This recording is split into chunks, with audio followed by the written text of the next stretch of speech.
ایک روپ میں ڈھلتا ہے، اور روح ایک لطیف اللہ کا امر ہے جس کا علم انسان کو نہیں دیا گیا۔ یسألونک عن الروح قل الروح من امر ربی وما اوتیتم من العلم الا قلیلا، کہ روح ایک اللہ کا امر ہے جس کے بارے میں تمہارے پاس کوئی علم نہیں ہے، لہذا اس کی تفصیل تم سمجھ نہیں سکتے ہو۔ روح آسمان سے آتی ہے، جسم زمین میں بنتا ہے، پھر 4 مہینے بعد اللہ اس کو آپس میں جوڑ دیتا ہے، زندگی متحرک ہو جاتی ہے۔ روح ہی کے ساتھ زندگی کی بقا رہتی ہے۔ جب اللہ اس سے واپس نکال لیتا ہے تو سارے ٹائٹل ہٹ کر صرف ایک نام سب کو مل جاتا ہے، اور وہ میت کا ہوتا ہے۔ وہ حضرت مولانا ہو، وہ کوئی ڈاکٹر ہو، بادشاہ ہو، صدر وزیر ہو، سارے اعزاز ٹائٹل ہٹا کر اس پر میت کا لفظ مہر لگ جاتی ہے۔ اس میں سے کیا نکلا ہے؟ ہر چیز تو موجود ہے، اب یہ بولتا کیوں نہیں، اٹھتا کیوں نہیں، چلتا کیوں نہیں؟ اس میں سے روح نکل گئی ہے۔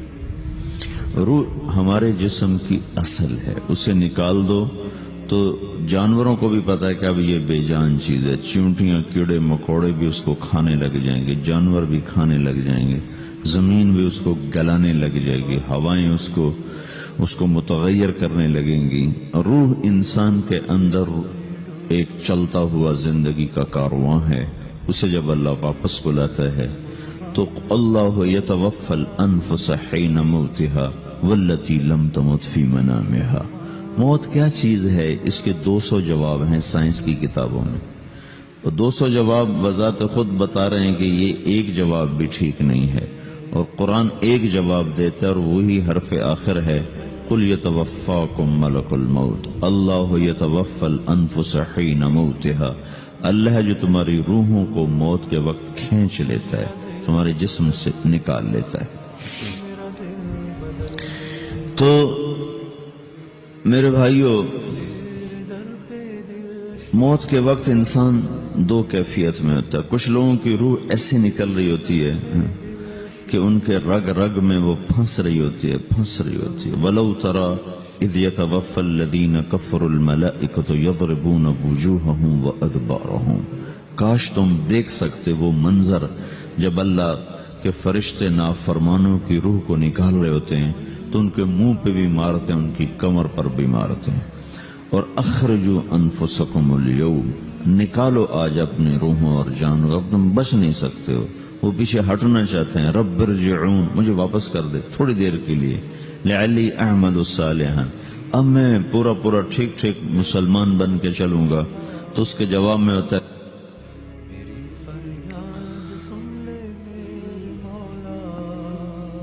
اور حدیث پاک میں آتا ہے کہ ملک الموت اترتا ہے، اس کے ساتھ 4 فرشتے ہوتے ہیں۔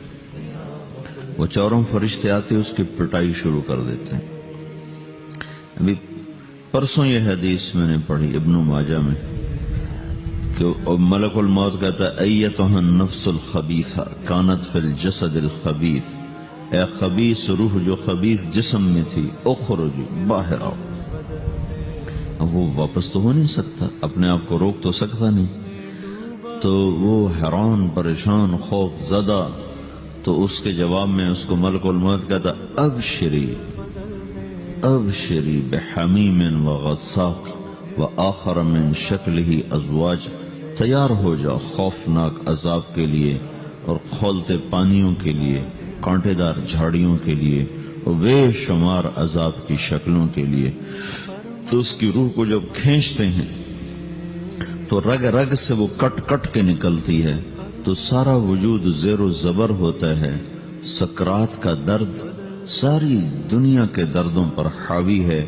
جب اس کی روح نکلتی ہے اور اس کو لے کر آسمان پر چلتے ہیں تو دروازے پر پہنچتے ہیں تو اندر سے فرشتے پوچھتے ہیں کون ہے؟ کہتے ہیں فلاں فلاں کا بیٹا ہے۔ کا نفس خبیثہ فی الجسد الخبیث، یہ تو وہی بدماش ہے جو بدماش جسم میں تھا، یہ وہ بدبخت روح ہے جو بدبخت جسم میں تھی، اس کے لیے آسمان کے دروازے نہیں کھول سکتے، اسے واپس کر دیا جائے۔ تو آسمان کے دروازے لا تفتح لهم ابواب السماء، ولا يدخلون الجنة حتى يلج الجمل في سم الخياط، کہ ان کے لیے آسمان کے دروازے نہیں کھلیں گے اور ان کے لیے جنت کے دروازے نہیں کھلیں گے، پھر یہ وہاں سے نیچے گرائے جاتے ہیں جو اللہ کا قید خانہ ہے سجین، وما ادراک ما سجین کتاب مرقوم، وہ تمہیں خبر نہیں کہ وہ کیا خوفناک قید خانہ ہے جو اللہ تعالیٰ نے بنایا ہے، اسے وہاں دھکیل دیا جاتا ہے۔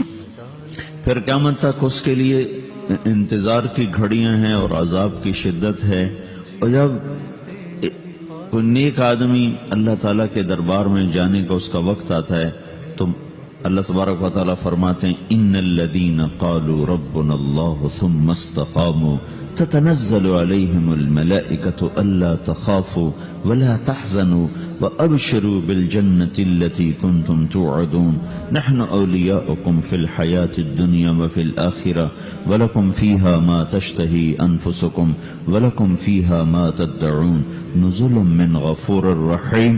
جب کوئی نیک مرد عورت کے جانے کا وقت آتا ہے تو اس کے لیے بھی فرشتے آتے ہیں اور آ کر اس کو خوشخبری دیتے ہیں اور آ کر اس کو تسلی دیتے ہیں کہ آپ غم نہ کریں، پیچھے والے بھی آپ کو مل جائیں گے، آپ خوف نہ کریں، آگے ساری منزلیں آپ کے لیے آسان ہیں، آپ کے لیے جنت بھی تیار ہے، رب بھی مہربان ہے۔ اور حدیث پاک میں آتا ہے کہ ملک الموت اور 4 فرشتے آتے ہیں، وہ 4 فرشتے اس کو سہلاتے ہیں، دباتے ہیں کہ موت کا درد اسے محسوس نہ ہو، اور ملک الموت فرماتے ہیں ایتھا النفس الحمیدہ کانت فی الجسد الحمید اخرجی، اے نیک روح جو نیک جسم میں تھی باہر آؤ، کیا کرو؟ وَأَبْشِرِي بِرَوْحٍ وَرَيْحَانٍ وَرَبٍّ رَاضٍ عَنْكِ غَيْرِ غَضْبَانٍ، آپ کو بشارت ہو آپ کے لیے جنت تیار ہو چکی ہے اور وہاں کی ساری نعمتیں آپ کے لیے میسر ہو چکی ہیں اور اللہ آپ پہ راضی ہو چکا ہے اور اللہ آپ پہ خوش ہو چکا ہے۔ اس پر اس کی روح کو نکالا جاتا ہے، پھر سارے فرشتے اس کو استقبال کے ساتھ جب آسمان پر لے جاتے ہیں تو اندر سے پوچھتے ہیں کون ہے؟ کہ فلاں فلاں کا بیٹا، فلاں فلاں کی بیٹی۔ کہتے ہیں نفس حمیدہ فی جسد حمید، یہ تو نیک روح تھی جو نیک جسم میں تھی، مرحبا بہی، اس کو ہم سب استقبال کس کا کرتے ہیں، اور ایک دم آسمان کے دروازے کھلتے ہیں، پھر وہ پہلا دوسرا تیسرا چوتھا سارے آسمان پار کرتا ہوا اللہ پاک کے عرش کے نیچے کے جا کر، مرد ہے یا عورت، وہاں جا کر سجدے میں سر رکھتا ہے اور اللہ تعالیٰ فرماتے ہیں ہاں اس نے ہمیں خوش کیا، ہم اسے خوش کریں گے، اور اس کو عافیت کے ساتھ وہاں آسمان میں، پہلے آسمان سے لے کر اللہ کے عرش تک یہ سب ویٹنگ روم بنے ہوئے جہاں اللہ اپنے اپنے درجات کے مطابق جنت والوں کو ٹھہراتا ہے، اور وہ انتظار گاہ ہے اور وقت ختم ہو جاتا ہے، لہذا انتظار کی جو تکلیف ہے وہ بھی ختم ہو جاتی ہے، وقت ختم تو انتظار کا احساس ختم اور ٹائم کے گزرنے کا احساس ختم۔ تو جیسے اصحاب کہف کو اللہ نے غار میں داخل کر کے تو غار کے اندر سے وقت کو نکال کے باہر پھینک دیا، باہر 300 سال گزرے، اندر آدھا ہی دن گزرا تھا، وہ جب اٹھے ہیں تو وہ 25 برس کا نوجوان 325 سال کا ہو کے نہیں اٹھا، وہ 25 سال کی عمر میں اٹھا ہے، نہ ناخن بڑا ہے، نہ مونچھیں بڑی ہیں، نہ ان کی داڑیاں لمبی ہوئی ہیں، کیونکہ تو زندہ تھے، مر نہیں گئے تھے، تو زندہ کے تو بال بھی بڑھتے ہیں، ناخن بھی بڑھتے ہیں، لیکن وہ اس طرح اٹھے کہ 300 برس گزر گئے اور 25 برس کا نوجوان 25 سال کی عمر میں اٹھا ہے، 20 برس کا 20 برس کی عمر میں اٹھا ہے، اور وہ کہنے لگے کم لبثنا، بھائی کتنا ٹھہرے ہیں، کہ یومن او بعد یومن، لگتا ہے کوئی دن آدھا دن ٹھہرے ہیں، وہ صحیح کہہ رہے تھے۔ باہر اللہ تعالیٰ نے وقت کی گھڑی کو چلائے رکھا اور اندر غار میں اس کو سوئچ آف کر دیا، نکال دیا، یہاں وقت کو داخل نہیں ہونے دیا، تو وقت کے گزرنے سے جو بھی اثرات مرتب ہوتے ہیں وہ ان پر مرتب نہیں ہوئے، تو وہ 20 آدھے ہی دن کے بعد اٹھے ہیں، باہر 300 سال، اندر آدھا دن۔ یہی کچھ اللہ تبارک و تعالیٰ برزخ میں کر دیتا ہے، وقت کو ختم کر دیتا ہے، گزرنے کا احساس نہیں ہوتا ہے۔ تو اس طرح میرے عزیزو، یہ 2 موتیں ہر انسان دیکھتا ہے، جب وہ جنت کے فرشتوں کا استقبال دیکھتا ہے یا جہنم کے فرشتوں کی مار اور پٹائی کو سہتا ہے۔ رابعہ بصری رحمۃ اللہ علیہ کا انتقال ہونے لگا تو انہوں نے رات کو فوت ہوئی تو انہوں نے اپنی خادمہ کو بولا کہ فرمایا کہ کسی کو بتانا نہیں، جب میں مر جاؤں تو پڑوس میں 2-4 کو بلا کر نا میرا جنازہ پڑھوا دینا، اور جس کرتے میں تہجد پڑھتی تھی وہی میرا کفن بنا دینا، اور صبح بے شک لوگوں کو بتا دینا، میرے مرنے کے بعد میری میت کو رکھنا نہیں، فوراً دبا دینا۔ جب ان کا انتقال ہوا تو انہوں نے پڑوس کے 2-4-10-20 آدمی بلائے اور ان کو تدفین تجہیز سب کچھ ہو گئی۔ صبح شور مچا کہ وہ رابعہ بصری کا انتقال ہو گیا۔ تو اگلے دن وہ خواب میں اس خادمہ کو ملی اور کہا بیٹی تیری بڑی مہربانی، تو نے میری وصیت کے مطابق عمل کیا۔ اس نے دیکھا کہ انہوں نے ایک خوبصورت سبز لباس پہنا ہوا ہے، تو وہ فرمانے لگی، انہوں نے سوال کیا کہ آپ کے ساتھ قبر میں کیا ہوا؟ تو وہ کہنے لگی کہ میرے پاس منکر نکیر آئے تھے اور مجھ سے کہنے لگے من رب کی، تیرا رب کون ہے؟ تو میں نے کہا سبحان اللہ، 40 برس جس کو میں نہ بھولا سکی اس کو 4 ہاتھ زمین میں آ کے میں بھول جاؤں گی۔ ان کا 42 برس کی عمر میں انتقال ہوا تھا۔ تو وہ کہنے لگے سبحان اللہ، جس کو میں 40 برس نہ بھولا سکی میں اسے 4 ہاتھ زمین کے اندر آ کے بھول جاؤں گی۔ تو منکر نکیر کہنے لگے اس کا کیا حساب لینا؟ پھر انہوں نے پوچھا کہ وہ آپ کا وہ کرتا کہاں گیا تہجد والا جس میں آپ کو کفن دیا تھا؟ کہا وہ اللہ نے مجھ سے لے لیا ہے اور میرے اعمال کے خزانے میں رکھ دیا ہے، قیامت کے دن میرا وہ کرتا بھی میرے ترازو میں تولا جائے گا، اور مجھے یہ لباس پہنایا ہے جو جنت کا لباس ہے۔ یہ بھی ایک موت ہے، اس طرح بھی لوگ مرتے ہیں۔ اور دوسری بھی ایک موت ہے، ہمارے علاقے کی بتا رہا ہوں، اپنے علاقے کی۔ ایک زمیندار مر گیا، اس کی قبر کھودی ساری بچھوؤں سے بھری ہو، ایسے جیسے چیونٹیاں پھر رہی ہوتی، تو انہیں وہ بند کر کے دوسری کھودی، ساری بچھوؤں سے بھری ہوئی، پھر وہ بند کر کے تیسری کھودی، ساری بچھوؤں سے بھری ہوئی۔ قبرستان میں اتنے بچھو کہاں سے آ گئے؟ یہ زمین کے بچھو نہیں ہے، یہ آخرت کی بلائیں ہیں جس کے ساتھ اب اسے قیامت تک رہنا ہے اور گزارا کرنا ہے۔ تو یہ 2 طرح کی موتیں روزانہ لوگ مرتے ہیں، روزانہ لوگ مرتے ہیں۔ جب نماز کا وقت ہوتا ہے ملک الموت ساری دنیا کا چکر لگاتا ہے اور دیکھتا ہے کون پڑھ رہا ہے کون نہیں پڑھ رہا، کون پڑھ رہا ہے کون نہیں پڑھ رہا۔ جو نماز کی پابندی کرتا ہے اس کی موت آسانی سے ہوتی، جو نماز میں غفلت کرتا ہے اس کے ساتھ موت کے وقت شدت اور سختی اختیار کی جاتی۔ تو بھائیو، یہ ایک جسم ہے، ایک روح ہے۔ روح باقی رہنے والی چیز ہے، جسم مٹ جاتا ہے، پھر اللہ سے قیامت کے دن نیا جسم عطا فرمائے گا، ایک نیا جسم دیا جائے گا۔ روح وہی ہے جو اللہ کے خزانوں میں جمع ہو جاتی ہے۔ نافرمان کی سیاہ کالی روح ہوتی ہے، فرما بردار کی روشن چمکدار روح ہوتی ہے۔ تو اللہ نے کچھ تقاضے جسم کے رکھے ہیں اور کچھ روح کے رکھے ہیں۔ جسم کے تقاضے پورے نہ کرو تو یہ پریشان ہو جاتا ہے، روح کے تقاضے پورے نہ کرو تو یہ پریشان ہو جاتی۔ روح کی پریشانی جسم سے زیادہ ہے، چونکہ روح کی طاقت جسم سے زیادہ ہے۔ جسم مٹی سے بنا ہے، اس کی غذا بھی مٹی سے نکلتی ہے۔ روح آسمان سے ہے، اس کی غذا بھی آسمان سے ہے۔ روح کا تعلق جب تک اللہ سے نہیں جڑتا اس سے بھوک اور پیاس لگتی رہتی ہے۔ جسم کو جب تک روٹی اور پانی نہ ملے یہ تڑپتا اور پریشان رہتا ہے۔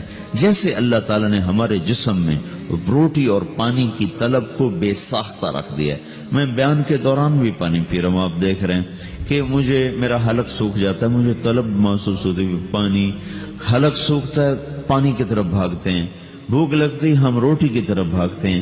یہ ایک ایسا اندر میں آٹومیٹک سسٹم ہے کہ ہم اس کو آف نہیں کر سکتے۔ یہ سوتے سوتے بھی بھوک کی وجہ سے آنکھ کھل جاتی، سوتے سوتے پیاس کی وجہ سے آنکھ کھل جاتی ہے۔ یہ ایسا خود اللہ تعالیٰ نے ساختہ نظام بنایا ہے کہ آپ اپنے جسم میں روٹی اور پانی کی طلب کو نہیں نکال سکتے۔ میرے عزیزو، ٹھیک اسی طرح اللہ نے انسانی روح میں اپنی طلب رکھ دی ہے اور اپنے رسول کی طلب رکھ دی ہے۔ یہ 2 طلب ایسی ہیں کہ یہ آپ کے جسم روح سے نکل نہیں سکتی۔ جیسے بھوکا روٹی نہ کھا لے، پیاسا پانی نہ پی لے، اسے چین نہیں آ سکتا۔ وہ روح جو اللہ اور اس کے رسول سے نا آشنا ہے، جب تک وہ وہاں تک پہنچ نہیں جاتی اسے چین نہیں آ سکتا، اس کا اندر پریشان رہے گا۔ 1997 میں جب جنید جمشید سے میری پہلی ملاقات ہوئی تو اس نے مجھ سے یہ سوال کیا کہ مولوی صاحب، ایک پاکستانی نوجوان جس گلیمر کو خوابوں میں دیکھتا ہے وہ گلیمر تو مجھے زندگی میں ویسے ہی حاصل ہے، میرے چاروں طرف زندگی کا رقص ہے اور میری زندگی کی ہر خواہش، ہر تمنا پوری ہے، اس کے باوجود میرے اندر اندھیرا ہے، میرے اندر خلا ہے، مجھے لگتا ہے میں وہ کشتی ہوں جس کا کوئی ساحل نہیں، جس کی کوئی سمت نہیں، www.dasquran.com۔ ایسا نہیں ہونا چاہیے۔ ایک عام لڑکا تو کہتا ہے ہائے کاش یہ ہوتا، اس کو وہ نہیں ہو رہا تو پھر وہ پریشان ہے، ہائے یہ ہوتا، ہائے وہ ہوتا۔ تو میں تو ہائے نہیں کرتا ہوں، میری تو ہر لذت اور خواہش میرے سامنے تشتری میں سجا کے پیش کی جا رہی، میں کیوں ایسا کر رہا ہوں؟ میں ہائے ہائے کیوں کر رہا ہوں؟ میرا اندر ویران کیوں ہے؟ میرے اندر میں خلا کیوں ہے؟ یہ وہی خلا ہے کہ وہ روح کی پیاس کو شراب میں بجھانا چاہتا ہے۔